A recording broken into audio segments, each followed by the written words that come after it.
Alright, the first plucking pattern which I'm going to show you goes like this. Well, basically what you're doing is you're going one with your bass, one bass string, and you're plucking all of the strings at the same time.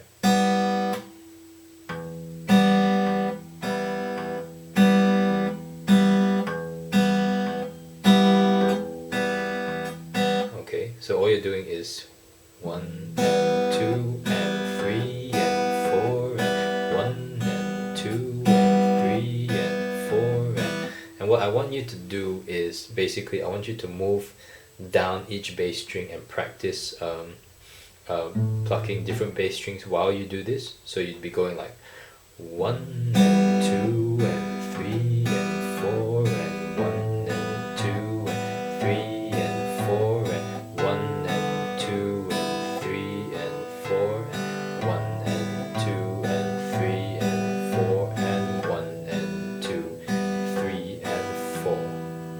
Okay, so just keep practicing that until you get used to the rhythm of going 1 and 2 and 3 and 4, 1 and 2 and 3 and 4 and 1 and 2 and 3 and 4 and 1 and 2 and 3 and 4. Okay, so practice that until you get used to that rhythm, and from there then you can start adding chords as well, because I assume by now you've already, your left hand is pretty confident in, or your left or right hand depending on which hand you're using, your chord pressing hand is pretty confident in forming chords. So if that is the case, what you can do is you can practice this exercise with chords, and if you are practicing this exercise with chords, I'll make a note to explain that when you play different chords, your thumb is going to be playing different bass strings.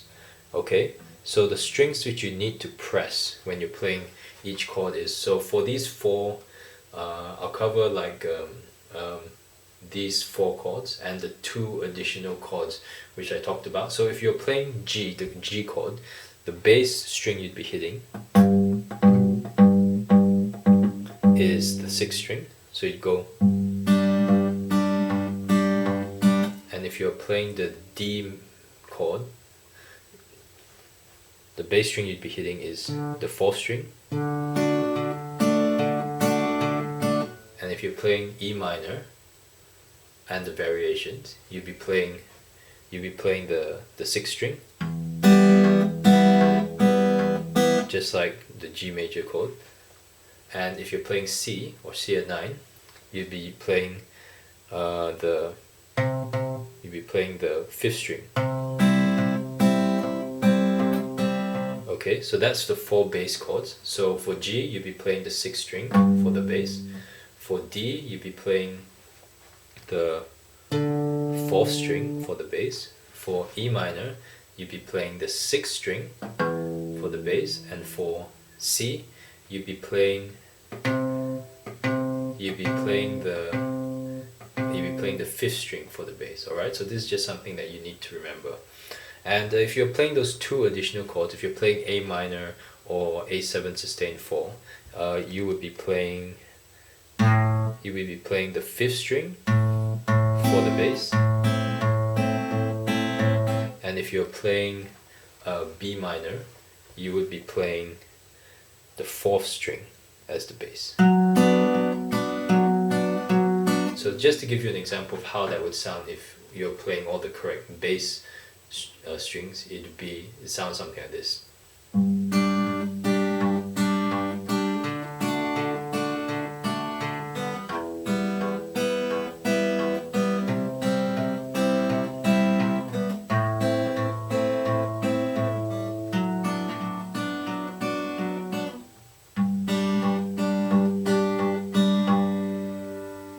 Okay, so practice doing that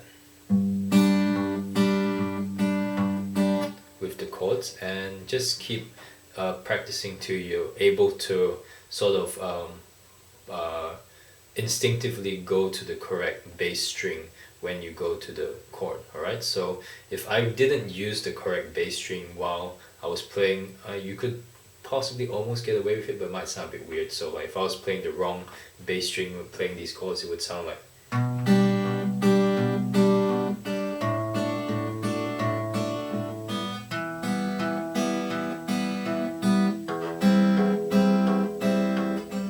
you can still sort of get away with it, but it doesn't sound completely right. But in that sense, don't worry if you screw up the bass string, but try your best to remember which are the correct bass strings you're supposed to play and play them out, alright? So, and also if possible, I'd like you to count out loud. So go 1 and 2 and 3 and 4 and 1 and 2 and 3 and 4 and 1 and 2 and 3 and 4 and 1 and 2 and 3 and 4. Okay, so count out loud while you're doing it so that you can keep count, and just keep practicing till you get the rhythm.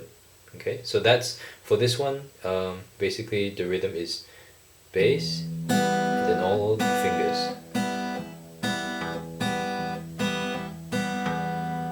Okay.